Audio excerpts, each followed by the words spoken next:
everyone. Welcome to today's Product School webinar on navigating customer personas in B2B enterprise software. My name is Jessie Chen, and I'm delighted to be your speaker today. A little bit about me. I have spent the last 7 years as a product manager, shipping enterprise software to enable a more productive and insightful workforce.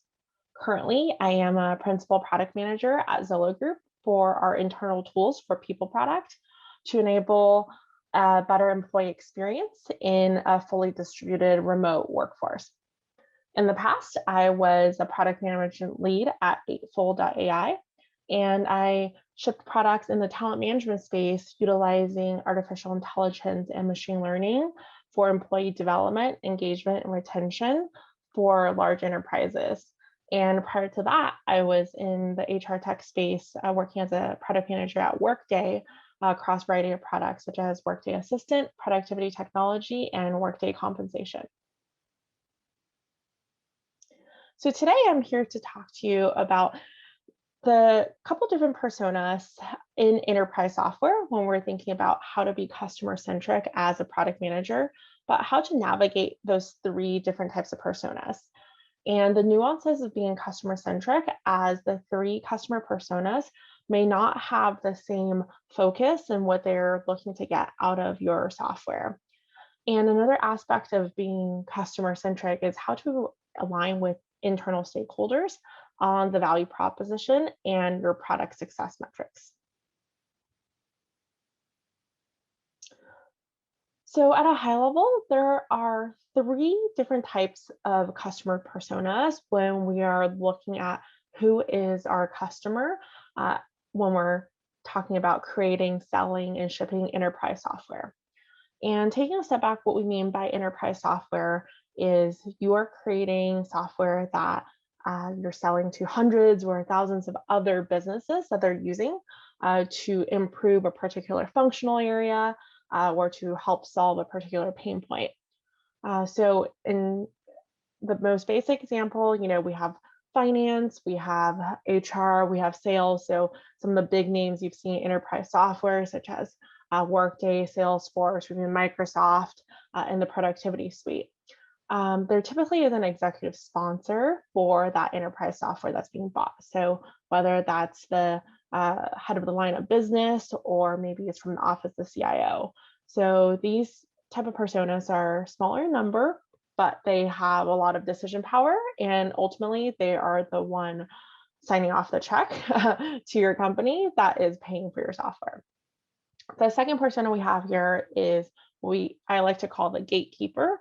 And this is actually my current role right now at Zillow Group, where I am the product manager for internal tools that's looking at a variety of software that we either think about configuring to ship to our employees or having customized build on top. So I'm evaluating what our internal business needs are and serving our end users. And that goes into the third persona here, which is the actual end user. So this is the most high volume of users of enterprise software, but it may be actually the farthest away from what a product manager would interact with when they're talking to customers. So I'll go into each of those personas in the following slides. So the first we have here is the exec sponsor. And as we mentioned, the titles of this may be the business line leaders, so VP of Finance, VP of HR, VP of Insert, another business functional area, or head of enterprise systems, or even the head of CIO or CTO of a particular company. And they are the ultimate decision maker in deals, renewals, and upsells. They are the decision makers in signing off what system is actually the best to serve them in their business. And the interaction with your product is more at a high level, looking at the value of adoption and success metrics. And these interactions with the exec sponsor persona happens more on quarterly or annual business reviews. And they're really facilitated most often by the go-to-market teams. Sometimes the product managers are invited to these conversations to help present roadmap and vision. But the ultimate goal of getting these exec sponsors engaged is really from the go-to-market teams to make sure that there is buy-in at the decision maker level, especially in enterprise software where a lot of the revenue is subscription based. So renewals and upsells are a huge part of the revenue growth of the company. These exec sponsors may or may not be actual end users of your product. So depending on what type of product your software is shipping, if it's very business specific, such as Salesforce type CRM or even finance software, they might not be the actual end users using this day to day, but they want to understand and see how your product aligns with their business operation strategy and vision. So you want to portray to them how your product vision and strategy really ultimately contributes to their business success. And what's more important is that executive champions really influence other executives' buying decisions as well. So these business line leaders, the VP of finance or VP HR, they typically are friends with other VP of HRs or VP finances at other companies. So it is really helpful to have these executive champions that really speaks a lot as advocates of your software. The second persona here, and I think this is the most interesting, but often for other enterprise software PMs out there who you might have interact with the most. So these are the titles at companies where the gatekeepers are that are configuring your software are the system manager or admin, internal tools product manager, enterprise applications manager. So these are typically the roles that are looking at what are the features from the software we want to turn on for our business, and what are some of the gaps that I'm filing either support tickets for or requesting features in the roadmap. And they're actually the product champions for your product at their company. So they're the ones that are coordinating with employee communications and change management to be able to roll any new features out to really drive adoption. So the interaction with your product is very deep. They are very invested in any new features that are rolling out, whether those features are opt-in or opt-out, and evaluating how they can leverage your product to make their business stakeholders or their end users more successful and achieve their goals. So they're really the super users of your product and detail level champion advocates of your product if you can get buy-in from them. They're really focused on adoption and growth and the value realization at the user level, at the feature level. So they are deep down in there and their full understanding of what your product does. And when they understand that, they're really at the middle level because they're serving the end users, but they do have to answer up to the executive sponsors on business strategy value and how they're doing their job so that as they're the owner of your software or doing custom build or integrations on top of your software, how that's meeting the evolving business needs for their business partners. So they are your super users, so they can be your biggest advocate, but at the same time, they can also be your biggest critic. So I think this is one really interesting area as an enterprise software product manager is as the customers I've interacted with in the past, this is the persona that I typically interact with the most. So they can be screaming at you one day, requesting for features, but they can also be your biggest advocate, both to other customers or working with you on a new beta program feedback or speaking with you on certain engagements. So this is something that I think the product manager interacts with versus a lot of the go-to-market teams will actually hear more from the exec sponsor as they're more focused on the revenue growth and upsell and renewals. And the third persona here is the ultimate end user. So the titles here could be anywhere from an employee for software that are wall-to-wall deployments, such as productivity software or HR software. So something like email or Slack, or even HR software where you have your benefit elections. Every end user could be everyone across the company. Or if it's a more specific software, it could be the actual functional users. So ERP, enterprise resource planning software, the accountants that are typing in journal entries, or for customer relationship software like Salesforce, it might be your sales rep for more business line specific software. And the interaction with your product is really to use your product in the easiest way possible to get to their needs as fast as efficient as possible. So the adoption and value realization are really dependent on these users, even though you may not have direct access to these users' feedback. So if a sales rep is having trouble finding or navigating a specific button, they are not necessarily the ones providing feedback on that usability hardship. They might be telling the gatekeeper, which is the system admin at their company, but typically these end users aren't having direct feedback access back to the product managers of that product. So these users are ideally who you want to actually run some user research on or usability testing up front. But then the challenge is, as an enterprise product managers, you may not have direct access to these users across industries and at scale. So you might be in contact with the gatekeeper persona at a couple customers that you're talking to, and it'll just take a couple more steps to recruit more end users to perform usability testing and actually look like what are the users doing out there in the real world versus what the system admins are hearing secondhand. So I think this is a really valuable user persona to keep in mind to reach out to, but also get your hands on as a product manager to get actual end user feedback. So the nuances of being customer centric here, as we have 3 different types of personas to navigate in enterprise software, is we have the executive sponsor who is really asking the question of how can this software help my business thrive? So at a very high strategic level, how does your product add value to this executive's business strategy? They don't really care about whether this one feature is implemented or the button is here and then it's not necessarily the most user friendly.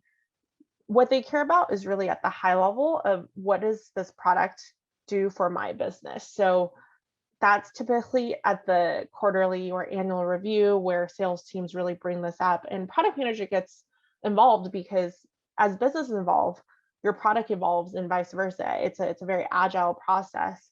So where the product manager value comes in is really presenting on the product vision and roadmap and how that product roadmap aligns to the growing business strategy at these customers. So the product manager role here is really to do a lot of industry research for your particular software area, whether that's benefits software, whether that's customer relationship software, to see where is the industry going and how can I create my 1 year to 3 year product roadmap for this functional area that helps become a value added partner to the executive sponsor at these enterprises. So what I actually love as a product manager myself is going into these QBRs or annual reviews with the sales team, and just you get such a high from talking to these execs to realize, the software you're creating is actually 3 years out, actually aligns with where they see their users and their business value and strategy landing in 3 years. So at a very high level, at that vision to really connect with the executive sponsor is a great experience for enterprise software product managers. Going more detailed at the second level, gatekeeper, the gatekeeper usually really asks more detailed question is what can the software do to solve my stakeholders' pain points? So they understand the business value and strategy, and they love roadmaps as well, but they're really focused on exact features you'll be delivering in the next 6 months and the next 12 months. And they want to not just know the features you're delivering, but even looking back on the features you have delivered, how do those product adoption actually contribute to their OKR? So as they've configured, added custom builds or integrations to your software, how did that align to their executive sponsors' OKRs and what the software is supposed to do? And how did it either automate certain areas of their business or increase adoption in certain areas of the business? So they are very numbers focused and success metrics focused down to the feature level details, but still not losing the big picture of how that rolls up to the exec sponsor's business strategy. And the third level here, down to the very end user, what they're really looking for is, how can I use the software as easily as possible to help me achieve my goals? Whether that goal is personal for me, maybe as an employee, to just submit my benefit election for this year, or maybe it's for me to actually do part of my job in messaging someone or to log a call. So ease of use here is really what the end user is looking for. And once you please that end user, then it rolls up very easily. So I think as an enterprise product manager, you really have to balance in thinking about, at the very high level, you have the product roadmap and vision. But at the very bottom level, bottoms up, is you have to have a lovable, usable, and delightful software so that your end users are actually using this. And what that comes down to is you have the gatekeeper very happy and very engaged to actually work with your product. So I think that's something to really balance and think about, because even though the exec sponsor may not be caring very specific about usability level issues, at the end user level, they absolutely do. And if they don't like using your software because it's really clunky and hard to use, then it might not roll up to what the gatekeeper is looking for the product adoption, and it might not align to the business strategy that your product is ultimately supposed to provide for. So I think enterprise software sometimes gets a bad rap in terms of the usability for the end user, and I think we've seen that change a little bit in the recent years, because user experience is so much at the forefront, and we realize that there's a confluence of what the end user expects from their consumer experiences,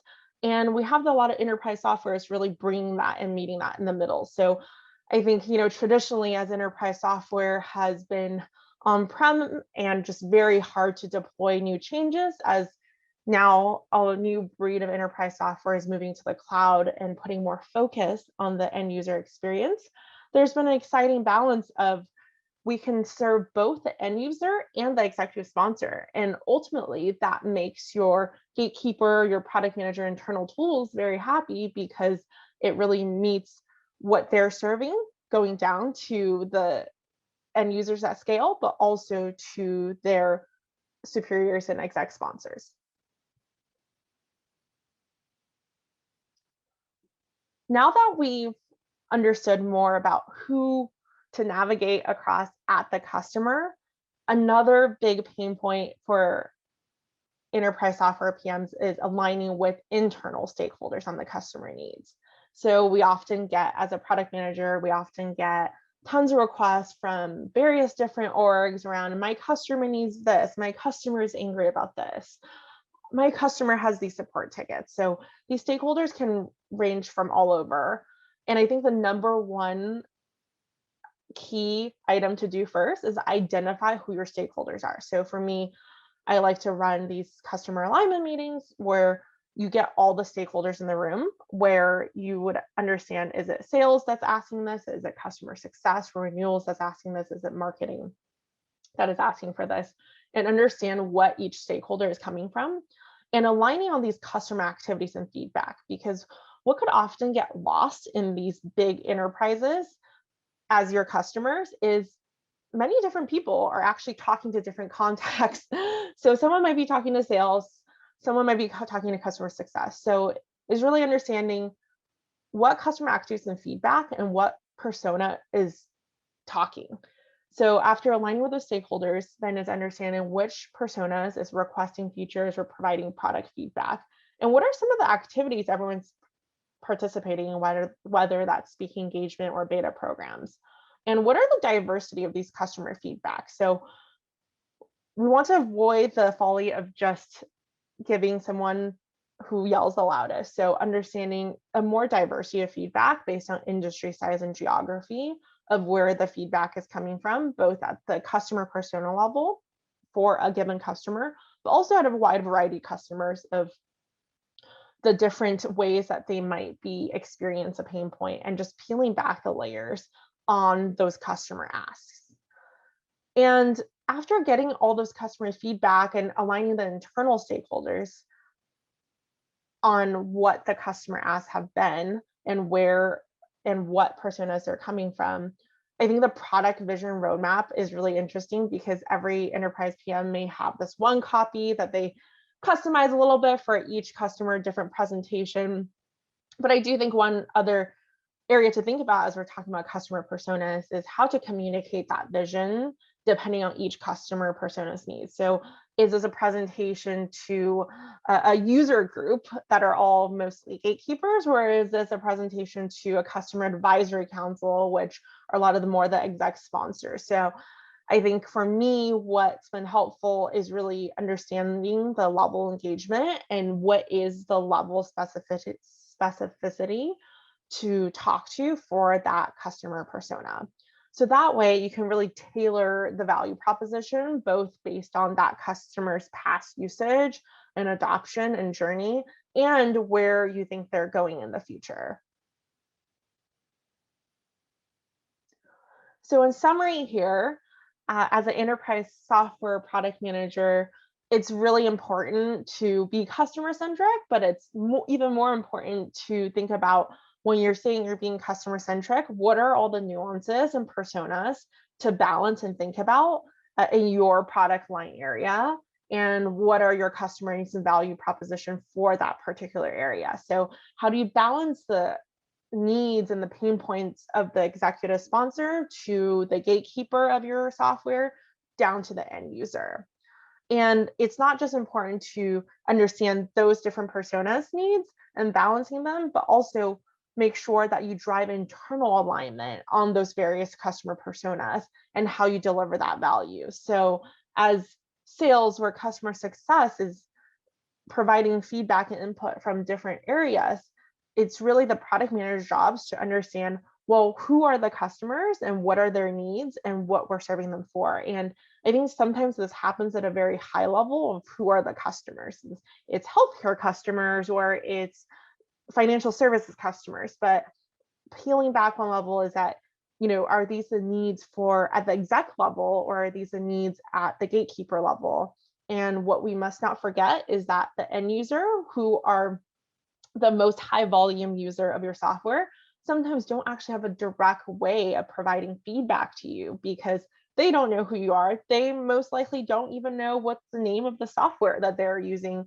A lot of times when enterprises do cover up the front end, and then it's actually powered back end by your software. So the end users may have no idea what software they're using, but they may not be having a great experience. So I think it's really important to peel back sometimes to get to that bottom line level end user to figure out what their struggles and pain points are. And that might unlock a lot of the mysteries and problems that the gatekeeper or the exec sponsors are experiencing.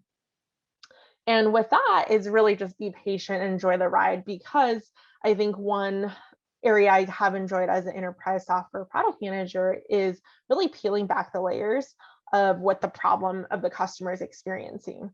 Sometimes you talk to one customer, that's the gatekeeper. The next day you talk to the exec sponsor at another customer. You really start unlocking and connecting the dots on the problems, which is interesting at the very high level discovery. And then you go down to the end users, and it may be a completely different set of problems. So what the exec sponsor thinks is a problem may not be the problem for the end user, and maybe for them it's just one tiny usability change. So I think just navigating those different personas can serve so much value and could provide essentially a cheap, low-hanging fruit for you to solve a lot of the pain points or bigger requests that may come your way. So I hope you enjoyed my presentation today, and thank you, and have a great day.